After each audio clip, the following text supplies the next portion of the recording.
Yes, good morning. You are tuned into 88.9 FM Hills Radio, and I have a special guest with me today in the studio, and it's Chooka Parker. Is that right, Chooka? That's it. Okay. You're going to have to tell me, how did Chooka come about as a name? Well, I think I was about 13, and at that stage, I wanted to become like a chook farmer. Okay. It was like my dream. Like, legit, this was my life goal, to have 1 million chooks. Okay. And sell eggs to people, and so there was that. But it was sort of came from a few different places. Like, I remember one day I was out in the paddock with me mate. We were on, riding the bikes and that. And there was this guy flying down the road on his bike. Yeah.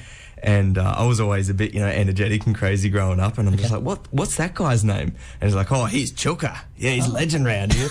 And simultaneously, there was a few people that, would go and see. And this lady just started calling me Chooka. And I'm like, well, Chooka it is. Okay. All right. Yeah. And it sort of stuck. And you did you say you now changed your name to Chooka? So it's officially Chooka. Yeah, I ended up going on a TV show called Australia's Got Talent, and I'm just like, well, I want to be called Chooka, so I'm just going to change my name. So I changed it by default. So I'm Chooka now. Though. Okay, so Australia's Got Talent. How did you go on that? I'm not familiar. I'm familiar with the show, but I never watched it that much. Yeah, that was really good. It was funny actually because it was almost a bit of an accident. Right. How I ended up on the show after I gave up on my chook idea. Okay. I decided to become a shearer. Okay. And I was at shearing school, and I'd be, shearing, and sort of as a bit of a safety blanket, I took my little Casio keyboard and I'd play it every night after work. And one night, all the shearers were taking notice and they were listening, and they were all drinking. They're like, oh, Chooka, mate, come out, give us a concert. Yeah. And so I'm like, oh, whatever. So, I come out and I'm playing. And at work also, I'd do crazy things. I'd jump out, spin around on poles. I'd be doing flips and stuff like that. And they're like, we reckon you should go on Australia's Got Talent, do your flip and play your piano. We reckon you do real well. Yeah. So I ended up going on the show, and I actually did me flip on the show. That was in the semi-finals. Right. And it went really well. It actually ended up going viral, and sort of somehow ended up getting a music career from that moment. So I didn't even know that the show was televised at all. So, right. Okay. Yeah. And how old are you, Chooka? I'm 24. 24. How long have you been in the music industry or playing music for? I've been playing music since I was 14. I've had an interest in music since I was 14, but I've sort of been in the industry since I was 16. Right. Okay. So, yeah. Very good. Okay, so you have a single. You have a new single out, yeah? New single out, yeah. This is my first singing song. All I gotta do is stay in this moment. There's an opportunity, I'll try to jump on it. And any fears I have, I won't run from it. 'Cause all I gotta do is stay in this moment. Everything I see, it could inspire. But the problem with me is that I tire. I don't wanna ever lose my fire.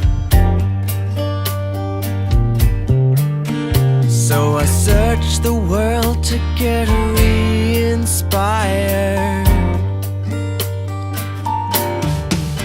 I must reshape myself now and stop this getting down. 'Cause all I gotta do is stay in this moment. There we go. That was very nice. I really enjoyed that. Stay in this moment. Yeah. That's right. Yeah. Chooka Parker. Excellent.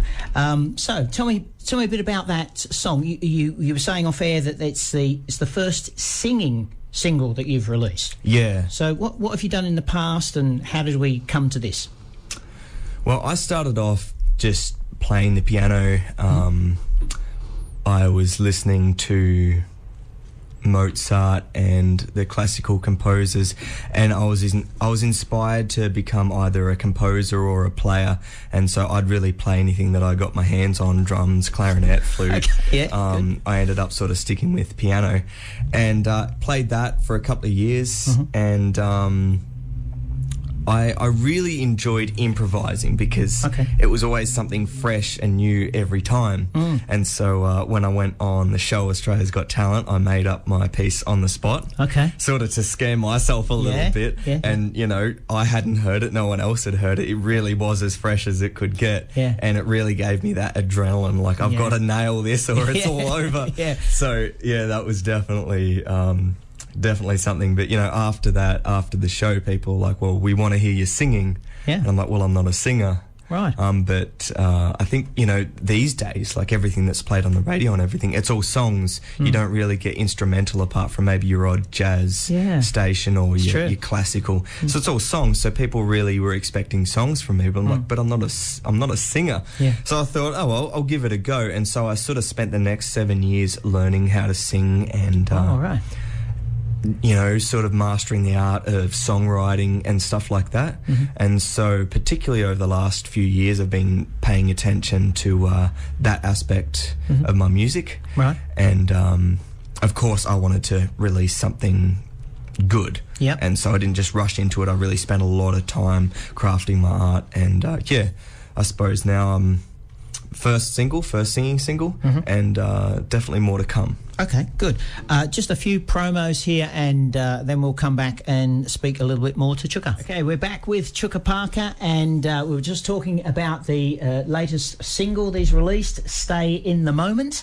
I noticed you've got a big list of things to talk about there, Chooka.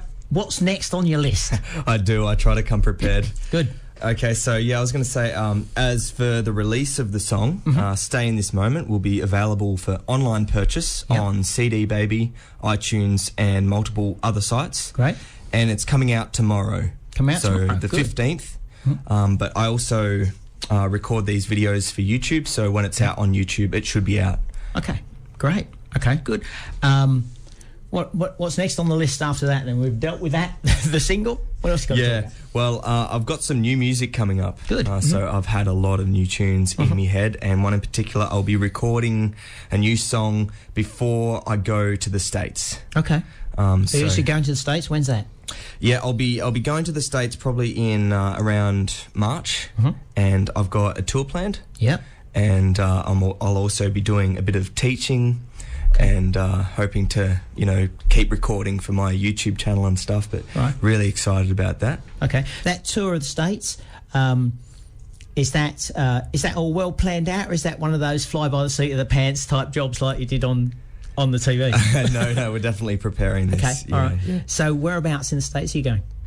So we'll hopefully be starting out in LA and then moving our way up to Houston. Yeah. And I might be stopping and doing a bit of teaching in New York and places like that. Teaching, okay, Yeah, I'm going to be doing a little bit of piano teaching, so sort of, you know, teaching how to be artistic and creative. Right. And, of course, you know, how to play the technical, mechanical side of it as well. Right. So tell me, how did you manage to get a tour in the States? That, you know, I'm not familiar with the music industry that much, so how did you go about that? It's like...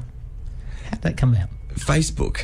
Yeah, okay. Yeah, met a lady on Facebook by the name of Monica, and we started sort of conversing back and forward, and she said, you know, she was a fan of my music and she'd love to see me do a show over there. Right. So she's a booking agent.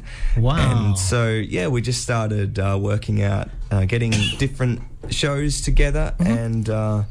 so I'm working, of course, on these new singles to take over there. Yeah. And when I go over to the States, I'm going to spend a good month just in the studio because I really want to finish at least an EP. Yeah. And with luck, an album in the end. Right. So I'll be working with some really good musicians over there. She knows some good musicians. Great. And a good producer. Yeah. And just knock out some new tracks. And also I do a variety of different genres. Yeah. I'm interested. Of course, I started out in the classical genre, and then I got into what I thought was modern music. Right. That being Bob Dylan. Yeah, okay. Johnny Cash. I started to listen to music when it first began, as far as what we go back to, like in the 1300s. Yeah. So when I talk about old music as opposed to other people, it's a very different thing. Yeah, right. So I started to branch out into blues and funk and jazz and rock and roll. Yeah. And I've even listened to heavy metal. All right. Okay. All right. Okay. Let's see. Now you've also written a poem. Kind of my whole songwriting thing began with poetry. I started writing poetry when I was about 8 to 10 years old. I remember the first one I wrote was about my granddad. Yep. He always, without fail, had eggs on toast for breakfast, probably 15 years. And so I wrote a poem called Granddad's Favourite Brekkie when I was like 8. And ever since then, I've been writing different poems and that kind of stuff. So this is one I wrote. I was probably about 17. I was on tour, touring around Queensland. And this one's called Thinking. Okay. So, and poetry is, poetry and writing music is, writing lyrics.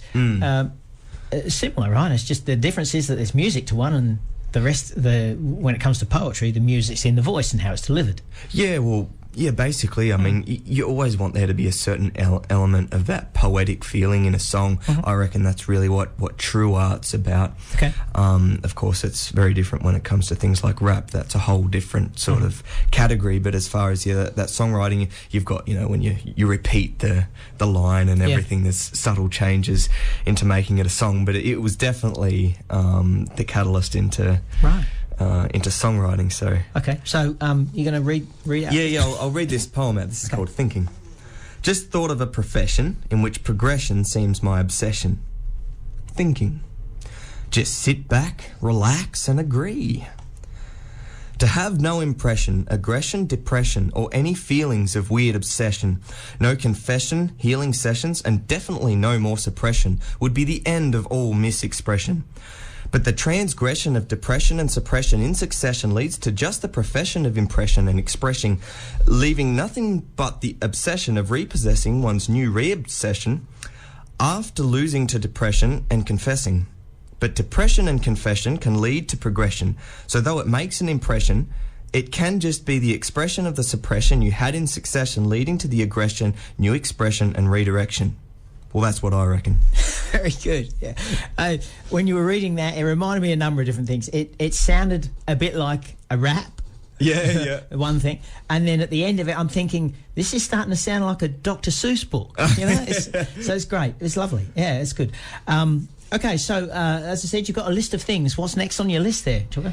As I said, I record all these videos that we do, like a radio interview or anything exciting that I'm doing. I record it all and I put it on my YouTube channel here. Yep. So Hi, folks. Yeah. I've been doing this for a little while, actually. It actually started when I was in America. Yep. And see, I'd been recording a music video for Stay in This Moment. Okay. And while I was over there, one of the things that I did, one of the most exciting things that I did was I hiked the Grand Canyon. Right. Okay. I've been training for that, back here. I thought, well, I've got to get some training in, so I probably went a bit overboard. I was working out in the vineyards, would be climbing hills, picking grapes for 8 hours, and then after that I'd go home and do a 5K run. Yeah. And so I was doing that. Eventually it ended up, I did like a half marathon, like 25-kilometer runs and stuff, and I kept doing it. I was training and I was getting all excited. I'm like, I'm going to do marathons when I get to the States or whatever.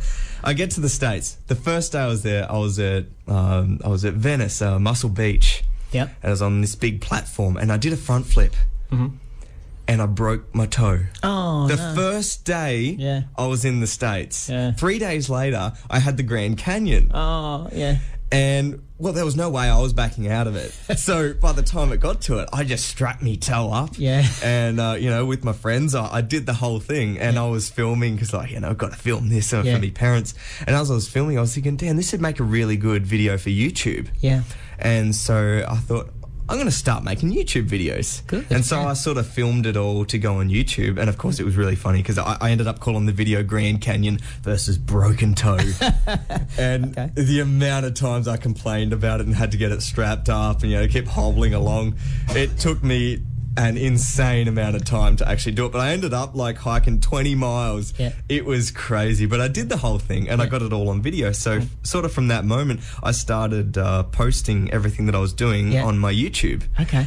And so I've done that. I did a bit of comedy, different things. So I remember while I was in the States, I'd meet these Americans. I'd say, my name's Chooka. Yeah. And we're like, Chooka. Yeah. No, not Chooka, Chooka. Yeah. Like, Chooka? They couldn't get it. I don't know what was so hard about it. They just couldn't pronounce my name. Yeah. And I ended up getting so frustrated about it. And so I decided to make a YouTube video about it, a bit of a comedy. I think it's called Can You Say My Name? And so I did that, and people had a laugh. Yeah, good. I do various different things, all the places that I travel, any music that I sort of make, I post it on my YouTube video. YouTube channel. Yeah. And I've been doing it every single week for 6 months now. Right. So there's over 4 hours of content now, about 24 videos, and the channel's called Chooka Parker TV. Okay. So if you're interested, then you can feel free to subscribe and check it out. Yeah. The power of social media, eh? Because you've got that which adds to your popularity and people get to know you that way, but also the tour. The tour came from social media too. Yeah, well, that's it. So it's really incredible. See, I'm a lot older than you, so I'm not up with all those things as much as you are. My dad talking about, I think, a time when mobile phones were like the newest, hottest thing ever. The big things that you carry around in your pocket. Used to call them a brick. Yeah. Okay. Alrighty. A couple of announcements, and we'll come back and continue to talk with Chooka.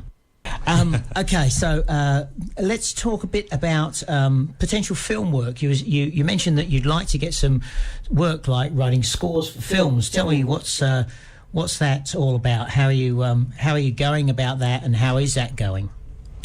Yeah, well, I've always been interested in doing soundtracks. And a lot of people actually tell me when they listen to the stuff that I write, oh, that'd be really good for a movie. Yeah. And I've been working at sort of learning a lot of music theory. Yep. And I've released. Well, I'm in the process of writing a string quartet. Sorry. Okay. And one of my inspirations. Hans Zimmer. He's written music for the Pirates of the Caribbean. Lion King, I think Batman, Spider-Man, right. And it's just amazing how much music adds to a film. So that's definitely something that I'd like to be a part of. So that's something that I'm hoping to do. And talking about Hans Zimmer, actually, I was just watching a bit of a documentary on him last night, and fascinating guy. Yeah, sits in a dark room, very humble person, and just creates these amazing masterpieces for film. And I was thinking I'd give anything to learn under him. It's like some of those people, they're like once in a century. I reckon he's one of those guys. And somebody on under the comments mentioned that he's got a masterclass. Right. I'm like, really? So I looked it up, and he's got an online masterclass. So that's going to be something that I'm going to take. Cool. Try and learn a bit more and get into that aspect of it. Okay. Yeah. So How do you go about that? I was thinking that I've known someone that was that worked in film before. There's production companies around. Is that the type of? Are they the people that you might contact to try and get film work to write scores for films? I'm not sure. Yeah, I suppose I haven't followed a lot of stuff up. I'm obviously still in the writing process, but there is a guy in America. He does a few amateur films, and he's hoping for me to write a little bit of music for his film as well. Cool. So I suppose I'll just start with that and do a bit of a demo, and then maybe send it to some people. Sure. Hopefully someone might be listening that. Yeah. We need someone to write a score for our film. Yeah. Cool. All right. Now you've talked about some of your inspirations. We talked about the film work. You play a few different instruments. You can play the flute. Yeah, I've since I started, I've been playing some different instruments. I started off with, I think, drums, and then clarinet and piano, and I picked up the flute and everything. Okay. And I brought my flute along. Yeah, okay. So you want to play something for us? Give you a bit of a tune. Great. Yeah. I'm not the greatest, but that's all right. I can make a sound happen. So okay. See what happens. I'll just improvise this. Sure. Go for it. In the key of A minor. Yeah.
very good.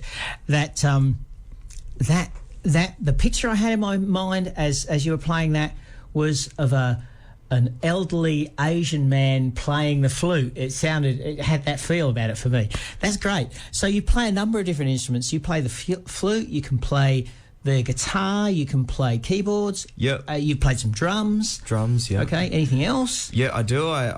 I think all together, and of course, like I'm not a master of all of them, but I like to play. So I play the clarinet. I'm fairly good at that. I actually had 2 years of lessons with that. Right. First song I played was Mozart's Clarinet Concerto, and I play squeeze box. Okay.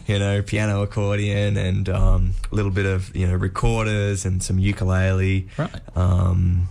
Yeah, mandolin, guitar, organ. Good. Although you could argue that organ's pretty much very, very similar to the piano. The organ really has a complete different feel to it. Right. Like you've got to be very good at chord progressions and knowing which chords are going to work, and then you've got to really be on the ball with the sustain, because obviously sustaining the wrong chords is going to end up sounding like a thunderstorm or a nightmare. So it's a really like you've really got to learn the whole instrument again. So I play the organ. I play a little bit of jazz organ too, which is quite fun. Yeah, good. But apart from my instruments and stuff, I like to delve into different genres. So I've got a few albums out online.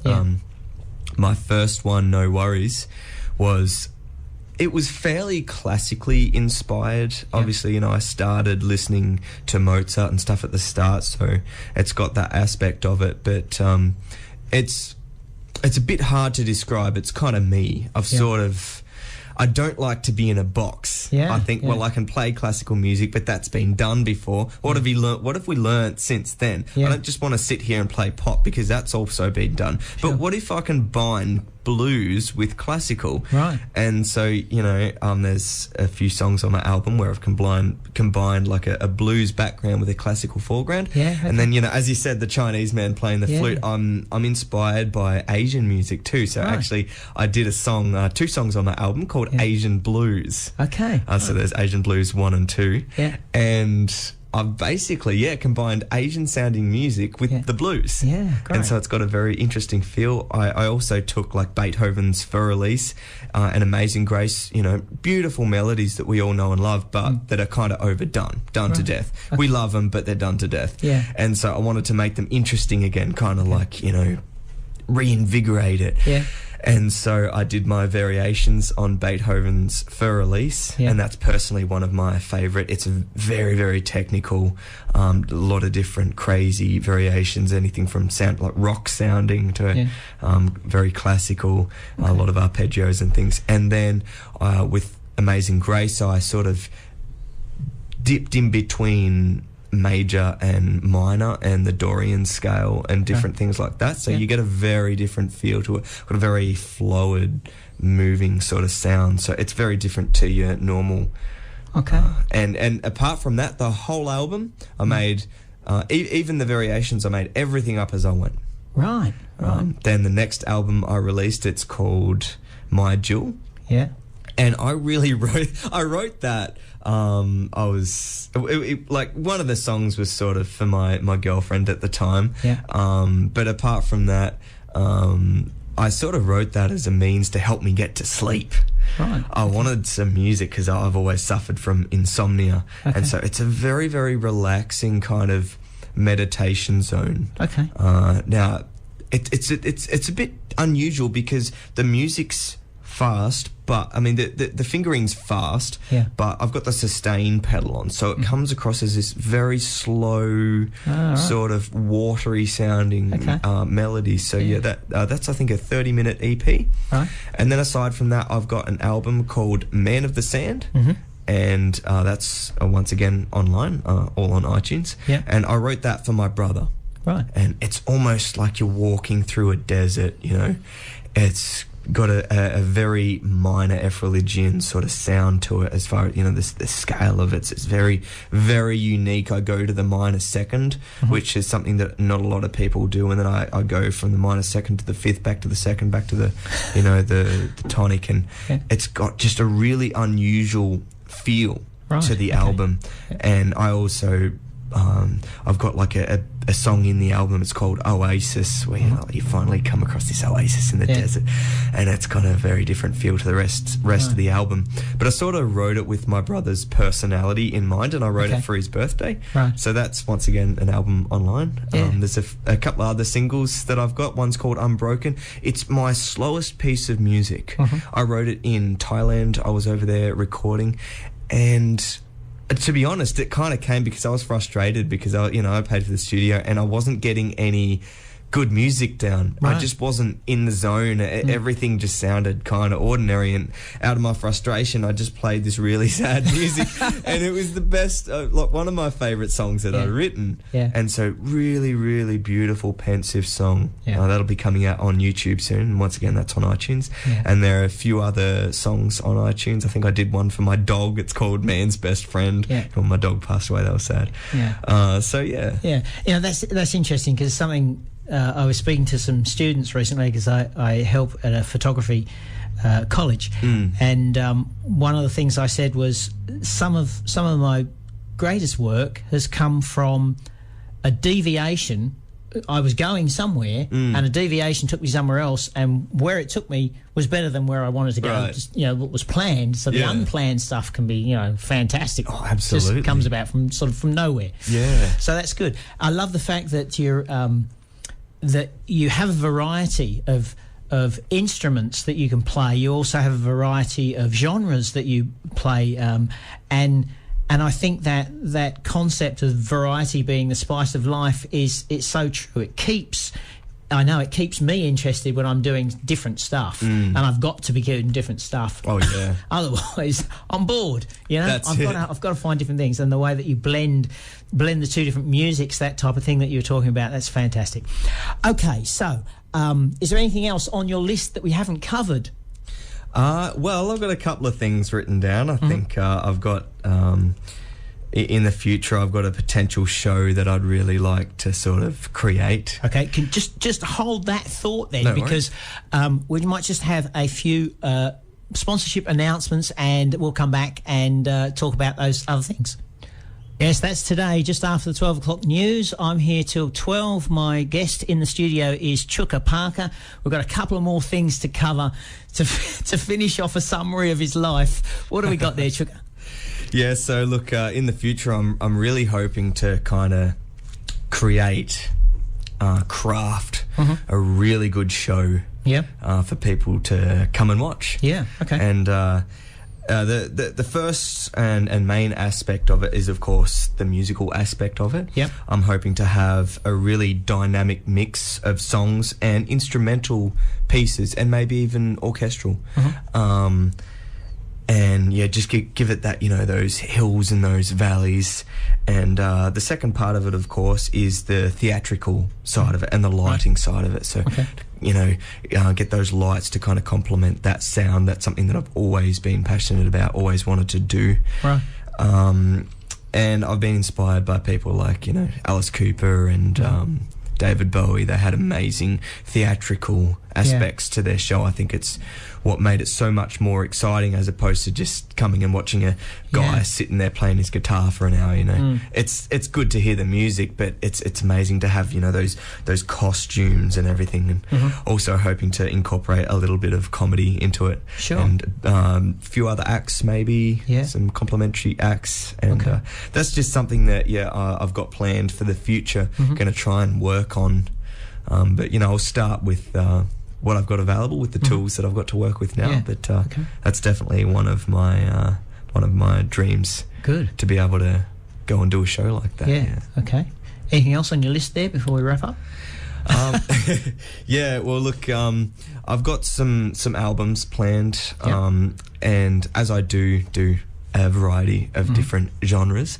One of the genres that I've been really getting into lately. I haven't been able to think about anything else. I wake up thinking about it. I go to sleep thinking about it. While I'm eating, I'm thinking about it. If I'm sitting on a bus, I'm doing the techniques on my leg, playing the chords. Is jazz. Right. Okay. I love jazz. Now, I used to hate jazz. Right. It's very interesting how it came about, because I used to listen to the absolutely insane jazz that you'd hear, and I was like, this makes no sense, but it grew on me in a weird way.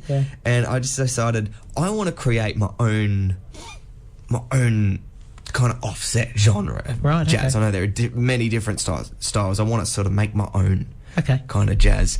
And so I've started learning about all the different chords and scales and modes and all that kind of stuff. Most people, they're aware of a little bit about music. They might know that there's major sounding music, which is your happy kind of stuff, or minor, which is your more sad and pensive. But there are many different more. There's, the Dorian scale, which is a bit of a mix between major and minor. It's very interesting sort of sounding scale. There are 7 different recognised modes, and I actually made a mode up myself. So there's so much when it comes to like out of the box music that I'd like to be able to make catchy enough to be mainstream, and just kind of broaden and open people's perspective and like horizon on music to see if they can enjoy something that they're not used to, perhaps as I did. All right, Chooka, I'm going to sort of put you on the spot. Well, hopefully not too much on the spot, but some people may not have heard everything that we've been talking about, and you've done such a variety of things, and there's other things that you want to do that you haven't had the opportunity to do yet, or you're currently your journey is taking you through these different aspects. So if I was a person sitting here and you wanted to be employed by me, what would you tell me about yourself that would make me want to employ you? Okay. Probably the first thing I'd tell you is that I'm passionate about reshaping the music industry. And look, we've had everything from Baroque all the way through to the modern age and everything in between. I'd say it's time to combine all of those genres and all those hundreds of years worth of experience and everything to create kind of like an ultimate form of music, just like what Bruce Lee did with Jeet Kune Do. That's what I'm here to do. I want to revolutionise music. And so I suppose I'd say, if you want the opportunity to have this new sound and try it out, then I'm your man. Excellent. Thank you. So I've been talking to Chooka Parker. We're about to wrap up now. Chooka, you have a single out at the moment. What's that called? It's called Stay in This Moment. Stay in This Moment, and I'm sure if anyone Googles that, they'll be able to find out where they can, when that's available. It'll be online, available for purchase tomorrow, and it'll be on CD Baby and iTunes and some other sites. So we wish you luck. You're going on a tour to the US. I am, exciting. So thanks again so much for your time. I appreciate it. It's been very interesting having a chat to you. Thank you very much.